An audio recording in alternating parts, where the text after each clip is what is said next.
This week is Alexander Usyk's week. The Ukrainian genius has become a 3-time undisputed champion. And with that, he's cemented himself as the best fighter of his era, of the last 6-7 years or so. And with that, you get the comparisons, you get the claims of Usyk being amongst the greatest of all time, which I think now he has cemented himself in, that very heralded company. He is an undisputed cruiserweight champion, and he's beaten all the meaningful guys at heavyweight so far. There's still guys around, still intriguing guys around. Still the answer of longevity as a heavyweight champion. However, nowadays, whenever someone does something incredible, they usually tend to sensationalize it just a little bit over the top, I think. Usyk is the greatest heavyweight of all time. I've seen experts put him over Joe Louis in regards to his heavyweight accomplishments. And the whole argument, and this is what I'm going to cover here, is, the eras. How do you rank eras? There's so many moving parts. How do you rank an all-time list? I think the mainstream media has done an absolutely terrible job in the last couple of decades. And it's only been very sort of recently that this has become a thing where, the old school fighters have just genuinely been forgotten now. Max Kellerman would always talk about the greats. Bert Sugar would always drill the greats in. Larry Merchant, I remember him, Floyd versus Corrales. They would drop these gems. Floyd is reminiscent of the great Willie Pep. Pacquiao against Diaz. Pacquiao is like a modern day Henry Armstrong. You just don't get that now. And everyone is becoming the GOAT. The GOAT has become a label term, especially with the likes of Messi and Ronaldo, and genuinely becoming greatest of all time in football, up there with Pele and Maradona. The GOAT, the term GOAT has become modernized and used to used in excess. So, people are genuinely saying that Usyk is the GOAT at heavyweight, or in the top 3 and in the top 5 all time, pound for pound. Now, I don't think so. I think that, and what I'm generally going to address here is, comparing eras, the old school guys with the modern guys. Would the old school guys survive in this modern era? One of the things that I am constantly seeing right now is Usyk would batter Muhammad Ali, which it's an impossible question to answer, but you can go off some certain metrics when you compare the eras. Now, just pushing Usyk's claim, right? What Usyk's done is phenomenal. In this modern era of boxing, there have been very few fighters that have done similar stuff to what Usyk's done. I still hold it lower than Floyd Mayweather and Manny Pacquiao's achievements. I think Usyk was more fearless than Mayweather, but Mayweather's entire body of work just stems so far, and it's so vast, and he was so perfect for so long. With a few chinks, by the way, in the armour, but ultimately he outright beat everyone he faced, whether in the first fight or a rematch. And I think Manny Pacquiao was equally as fearless as Usyk. The achievements are just astronomical, the longevity, even fighting at 46. But what Usyk's done is phenomenal. It's put him in that all-time great bracket of any era. It's very difficult to judge where he ranks all-time. I would probably, I did a top 50 all-time list, and when I did that, he wasn't in it because he had only just won the heavyweight title. But since then, he's had a string of good wins, and I think on top of what he's already done, I would probably put him in the 30s now. And again, I get lots of people say, 30s? That's so low. He's top 5, he's top 10, But we need to put it into context, and I think what I'm going to get at in this video is how context gets forgotten, and the over-sensationalizing of modern achievements. Not over-sensationalizing as such, but just how, context gets lost in history, and we kind of lose how special these achievements are because they've been done so rarely, not because they've never been done before, but been done so rarely in a sport that's so rich with history. So for instance, what I don't like about nowadays with everyone saying he's the GOAT, which again, this is not an Usyk hater video. I love Usyk. I've had the pleasure of meeting Usyk in person 3 times now, and he was a gentleman, and like I had a chat with him I asked him his favourite fighter. He actually said Manny Pacquiao to me, which I thought, wow. I asked him if he knew Tiger Flowers, the first Southpaw world champion. He didn't, but anyway, I think he's phenomenal, and I think he is genuinely the greatest of his era. But I don't like how the perception of a fighter nowadays in the mainstream media now it's becoming, and with a general basis of fans, sort of encourages the undermining of old school champions. Right, now what I mean by that, I'll elaborate a little bit further. It's become sort of cool right now to basically just say, yeah, Usyk is much better than Holyfield. Holyfield wasn't, Holyfield wasn't even all that. But I think you have to genuinely compare. Usyk's career has been very reminiscent to that of Evander Holyfield. Different in certain regards. Usyk was definitely a better amateur, although Holyfield was a good amateur. But it's become sort of a foregone conclusion that Usyk is now greater than Holyfield. But we've got to remember just how good these guys were. Evander Holyfield was in the 15-round cruiserweight era. He had 2 fights against the white Muhammad Qawi, one of them being the greatest cruiserweight fight I've ever seen. And he cleared that too. You had Carlos De Leon. It was a good era back then. De Leon is an underrated cruiserweight. Qawi's one of the great cruiserweights. And then on top of those guys, Holyfield defeated Mike Tyson twice, George Foreman, Larry Holmes, Michael Moorer, John Ruiz, Burt Cooper, Riddick Bowe, all at heavyweight. There are others as well as fighting James Toney, Lennox Lewis, Chris Bird. That's a phenomenal era, and he was a 4-time heavyweight champion, the only 4-time heavyweight champion in history. And I just think the fact that Alexander Usyk has put himself on a similar pedestal now, where you can genuinely compare the two, and you can make logical arguments for either being greater. I just think that nowadays it's just, there's not enough spoken about what the old guys did and how hard it was and how tough their eras were.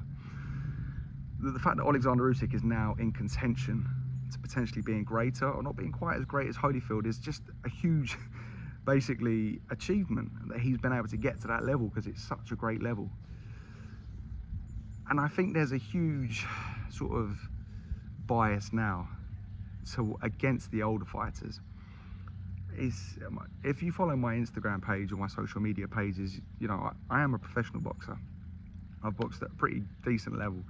I've boxed Olympic medalists. I boxed Lewis Richardson in the amateurs. I've boxed unbeaten pros. I've sparred world champions. I've been in the gym and I study the game.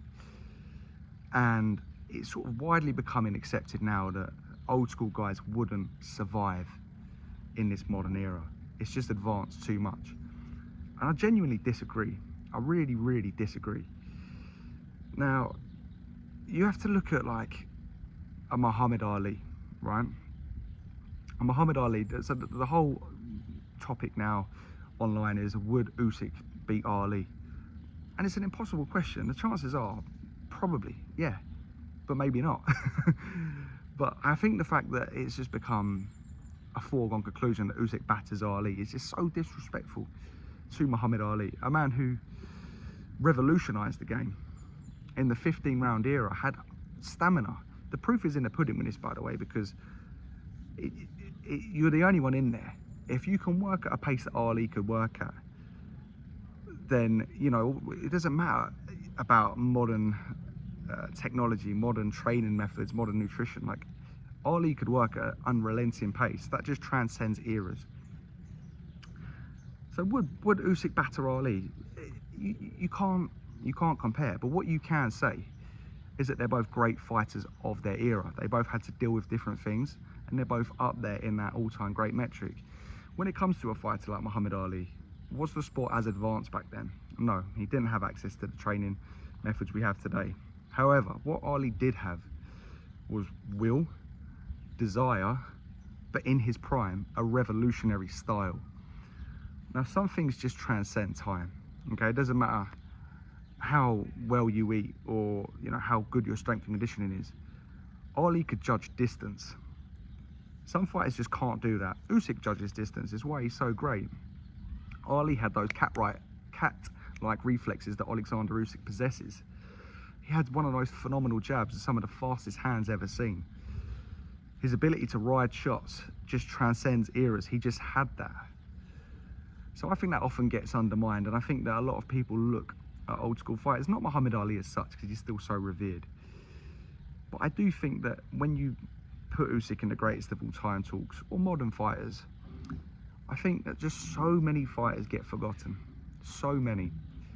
And I think that's a sad thing, really, because there have been so many legendary fighters in their 120, 130 years of this sport since Queensberry rules that achieved such phenomenal feats.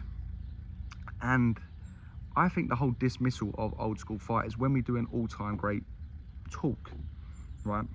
Because people say greatest of all time, and then you look at the list, and barring Muhammad Ali and maybe Sugar Ray Robinson, there's no one in there before 1960. But what these guys did and the way they did it, and stylistically, I think actually goes underrated, very underrated. And this is coming from a fighter, and I make these videos showing myself using these tricks, great fighters using these tricks and the roots of where they come from. So the argument will be, you can't put these old guys in a list because the sport has just developed so much, you know, they wouldn't survive. But I'm actively saying that's not true.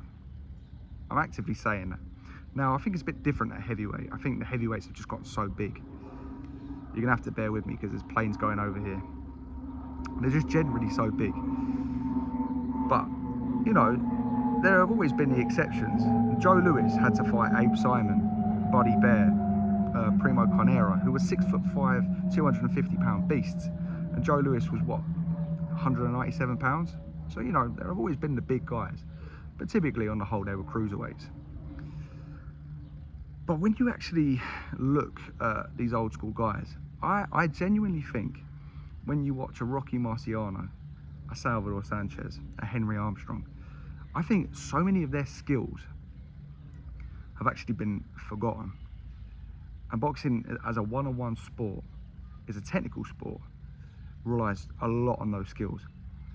And having been in and around the gyms, I can see that inside fighting isn't really being taught these days. It's quite a common thing that body shots are often neglected. Inside tricks are forgotten. And I think that those inside tricks transcend eras. And I genuinely think they would allow those fighters to survive today. And we have to lose the fact that they were so active, so hungry, and so fit. They were fighting at relentless paces over 15 rounds. So I don't think it's necessarily fair, and I think the argument that, the instant argument that someone will say you can't include them because they were, you know, they wouldn't survive today. My argument will be, well, have you actually watched them? Because I have watched them, and I genuinely am convinced that Henry Armstrong would survive today in this era with a few adjustments, but, you know, generally speaking, with the shoulder slides you don't often see, other than like a Mayweather or a Shakur, but the aggressive shoulder slides. And I just think it's too easy now to dismiss history's great fighters because no one's going to call you out. There's no one in mainstream media anymore that's talking about them really, other than Teddy Atlas, who you don't often see commentating the fights anymore. And I just think because no one sits and watches them and no one brings it up, people can say it. And they can say that these fighters wouldn't survive, but I just genuinely say, like, go and look at them. Go and look at what they accomplished. Go and look at their skills. And I think that I have a few theories that sort of back this. You know, someone like Ray Arcel, one of the legendary trainers, trained the likes of Benny Leonard to Roberto Duran in his prime. You know, he taught so many fighters like the Ezra Charles, Eddie Futch too. He taught Joe Frazier, Ezra Charles, Riddick Bowe. And the guys that ended up learning from those kinds of people are Roberto Duran, a George Foreman who trained with Archie Moore, Mike McCallum, James Toney who trained with Eddie Futch. There's a bit of a correlation, Bernard Hopkins, between those guys, is that even into their old age, way past their best, not only were they still hanging with the top guys, or way past their primed weight, they were beating them using old school tricks. So like a George Foreman, for instance, he was quite crude, underrated technically, but quite crude and powerful, and just relied on that power more so when he was young. We're talking about a man that was fighting in the toughest era of heavyweight history, the 70s, who came back in the 90s in his mid to late 40s and took it to the second hardest era, having gone and learnt with Archie Moore, the cross guard, the old school tricks, how to save energy, how to ride shots. And way past his best, he still cemented himself as one of the best heavyweights. Bernard Hopkins still beat the more athletic fighters in his prime up to the age of 49 by using the old school tricks that we would have seen an Ezra Charles and an Archie Moore use. James Toney idolised Ezra Charles, Charlie Burley, fighters of that ilk from the 1940s. This is almost a century away. He idolised them and he learned all of those tricks, which is why he was able to go from middleweight to heavyweight. Mike McCallum is another one, just ageless, so tricky. So I think that a lot of Roberto Duran went from featherweight, where he beat Ernesto Marcel, to light heavyweight, beat the future light heavyweight champion in Iron Barkley at 38. Not because he was stronger, not because he was quicker, but because he knew those tricks that Ray Arcel would have implemented into him with his wild style from Benny Leonard in the 1910s. Coincidentally, Ray Arcel said that Benny Leonard was the best he'd ever seen, and he went from Benny Leonard to Sugar Ray Robinson to Roberto Duran, Sugar Ray Leonard, that era. So, you know, and as a fighter myself, I genuinely have put these tricks into play and they work. So usually, and with the argument that, you know, the old school fighters wouldn't survive, barring maybe a few ignorant comments, I know Shakur made a comment recently, barring comments like that, where, you know, they're hyping up their own people or themselves, he's hyping up Crawford. You very rarely hear great fighters say it. You know, you usually hear great fighters back in that point that those old school guys were the guys. You only really hear people that have never boxed say that they wouldn't survive. So anyway, that's that point. Would Ali beat Usyk? Would Usyk beat Ali? Who knows? But I don't think it's as clear as day as some people make out. But when we actually look at comparing the eras to when we rank someone like Alexander Usyk all time, I think a lot of it gets blown out of proportion in regards to the 3-time undisputed, for instance.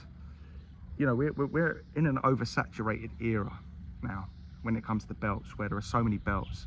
I mean, the very fact Daniel Dubois is a champion in this era is a bit crazy, really, considering he couldn't beat the champion. If we go back through history, when Sugar Ray Robinson was champion, or Joe Louis was champion, or Floyd Patterson or Rocky were champions, they were the champ. You had to beat them to get the title, or they were just stripped of their title and no longer champ or retired. Alexander Usyk beat Daniel Dubois in the defence and proved that he was better the first time round.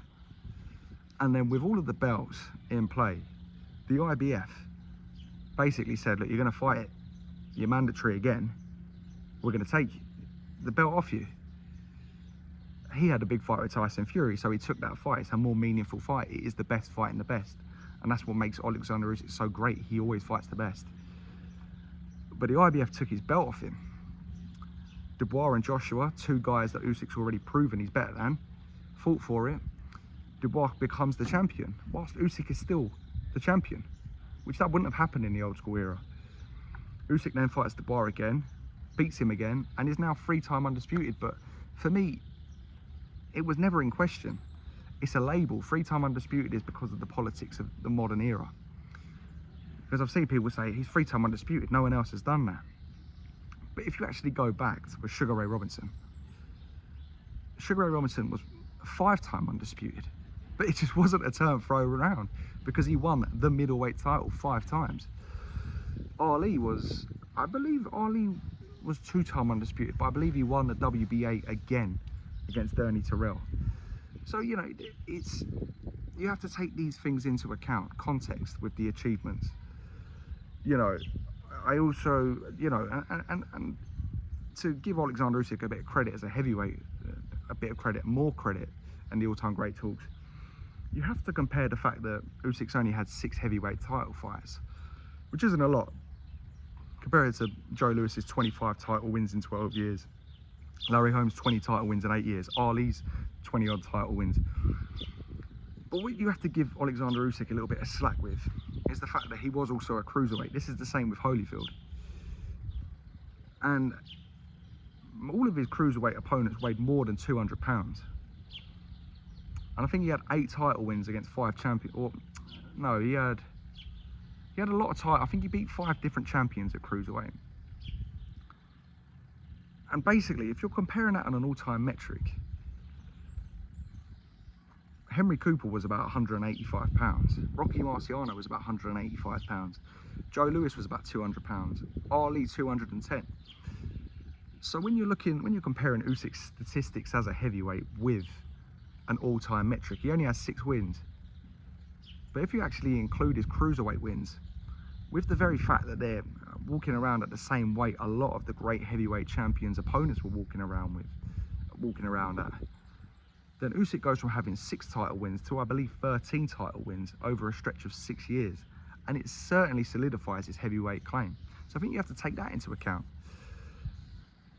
So it's just, basically the point I'm getting at, when you compare these all-time rankings, is there's just so many moving parts. It's so difficult to do.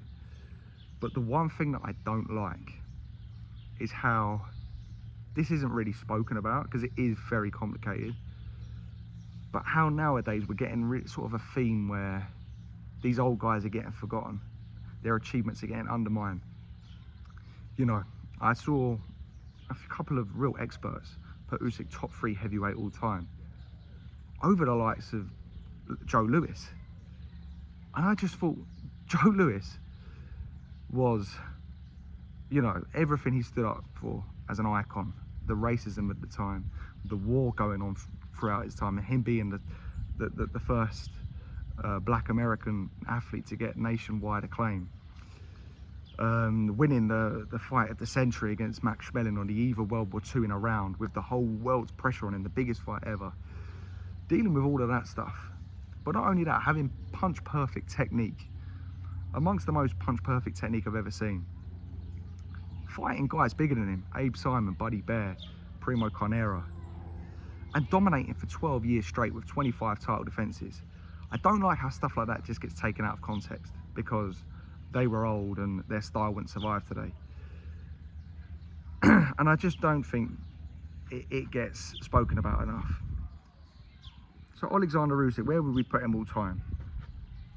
He's up there, and I think that's what we need to say. And he's up there, in my opinion, in the top 30s pound for pound. If we put his cruiserweight and heavyweight credentials all into one, with the fighters being 200 pounds plus, he's definitely in the top 10, 100%. You know, but you have to remember, with 13 title wins, it's still lower than a Larry Holmes who had 20. It's still lower than Joe Louis. It's still lower than Vladimir Klitschko. He had a bit of a weaker era, to be honest. And it's still lower than Muhammad Ali. So he's still up there. But we have to just remember how sensational this sport's history is and how incredible it is, and it has to be taught. And I saw, you know, one of the leading experts, you know, interviewers today, interviewing, I won't name names because I don't want to, I don't want to dig people out, but interviewing Artur Beterbiev ahead of his first fight with Dmitry Bivol for the undisputed title. And he said to him, Artur, if you win this fight, you know, you could be the greatest light heavyweight of all time. And I thought, this is the main broadcaster that is influencing the entire massive audience saying stuff like this.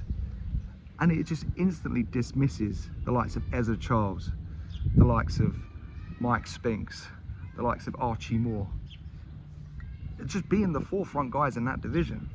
Now what you got to understand is Ezra Charles never even got a world title shot. The champions of those time were Joey Maxim, Archie Moore, and Gus Lesnovich. Charles never got a title shot at light heavyweight. He had to go up to heavyweight to win it.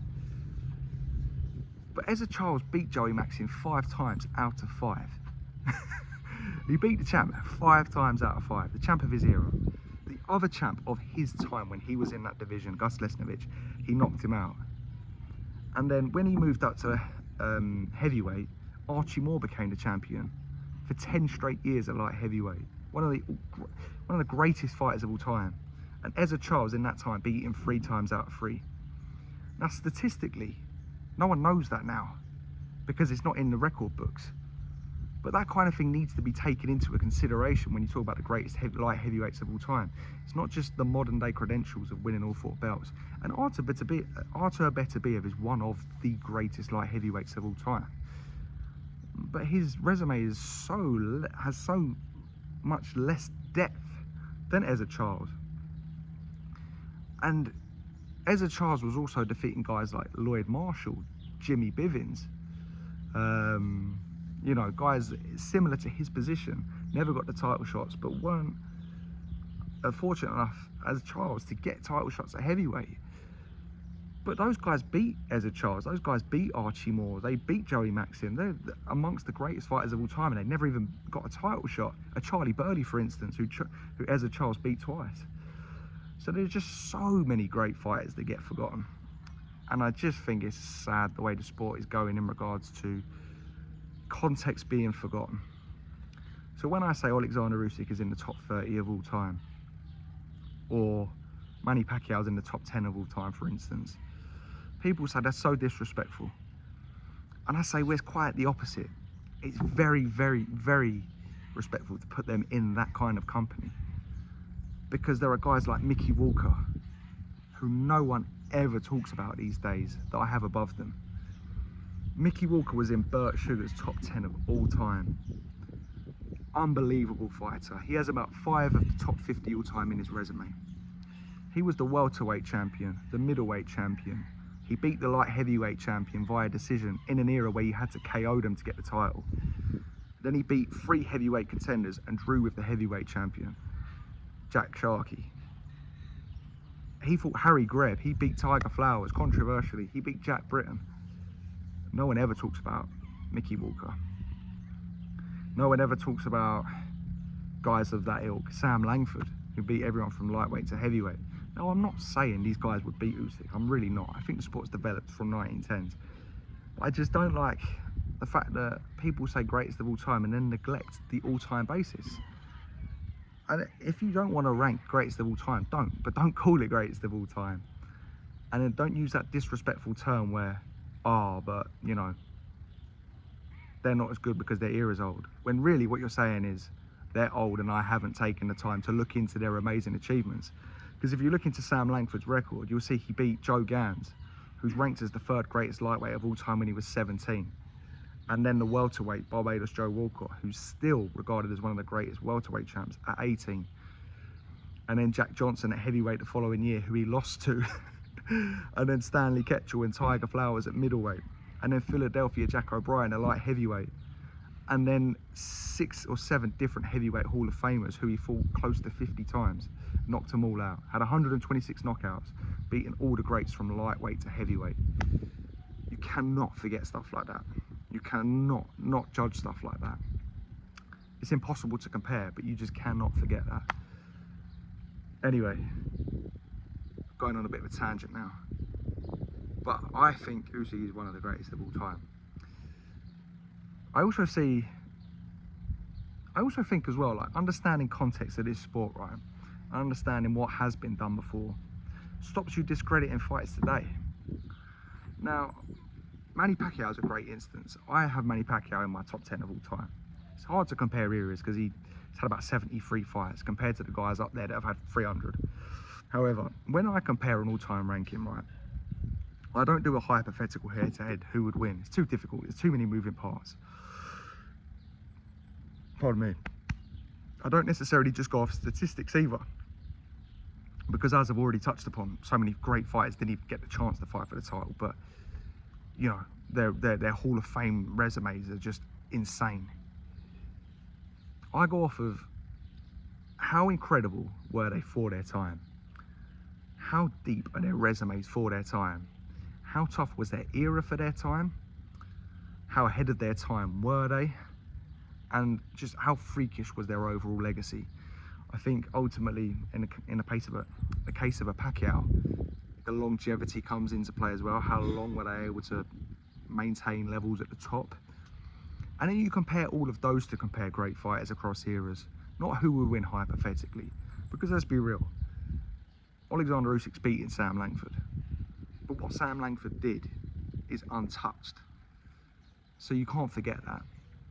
But when I understand, when I say understand in the context of the sport, I will actually give the modern fighters more credit, is because what Pacquiao did, jumped 10 divisions, was just freakish. No one's ever done that. It's so freakish that there are really strong rumours that he had to cheat to be able to do it, which, you know, they might have substance behind them, they might not. My theory is he never got caught. But the leading argument behind those, you know, theories that he had to cheat to have done that is no one's ever done it, so it's impossible. But if you understand the context and history of the sport, it's been done. I've got Manny Pacquiao as the 5th greatest weight jumper of all time, which people quite literally called me disrespectful and called me a Pacquiao hater because I had Mickey Walker ahead of him. Mickey Walker, who was an inch shorter than Roberto Duran, who went from welterweight and nearly became the heavyweight champ in every division between. There was a guy called Jimmy McClarnin in the 1930s from Belfast but moved to Canada. McClarnin has one of the greatest resumes ever seen. He has 13 Hall of Famers on his resume, defeated 13 different Hall of Famers. He boxed in the 1930s, just before Joe Louis and just before Henry Armstrong dominated. He beat so many great fighters. And at the time, he beat Pancho Villa, who beat Jimmy Wilde, the greatest flyweight ever seen. McClarnin beat everyone from flyweight to welterweight in an absolutely insane era. This was the golden era for the lightweights. That's practically reminiscent of Manny Pacquiao's run, flyweight to welterweight. Manny Pacquiao beat 8 different Hall of Famers. McClarnin beat 13. I'm not saying McClarnin is a greater fighter than Pacquiao, but what I'm saying is there's a similar run to what Pacquiao's done 90 years ago when steroids wouldn't have even been a thing. So it's been done before. Do you know what I mean? If you're good enough, if you're brave enough, you're fast enough and you have the skills, those very rare talents can do it. And it just puts you in such great company. Anyway, it's just food for thought. I just wanted to get that out there and just get a little bit of context out in the sport, because I spend so much of my time researching this sport. I love it to pieces. I've boxed for 14 years. I've learned so much, and being able to actually do it from what I've learned. And I love this era. And I either get told that I'm biased towards the old fighters or I hate the new fighters, which isn't true. I love the new fighters. I've actively met a lot of the new fighters and been in awe. I go to the fights, I love them. But I just think it's so important to understand context, to really understand this sport and where people really lie. And the fact that Usyk is in my top 30 of all time, maybe a little bit higher, maybe a little bit lower to you, is the ultimate compliment to him because of what he has achieved. And it is not a disrespectful thing, because this sport has so many great fighters that get forgotten and they're not getting spoke about enough. And I think it's important that people understand that and understand just how great he is, because he's in and amongst all of those all-time greats. Anyway, I'm going to leave it there. See you later.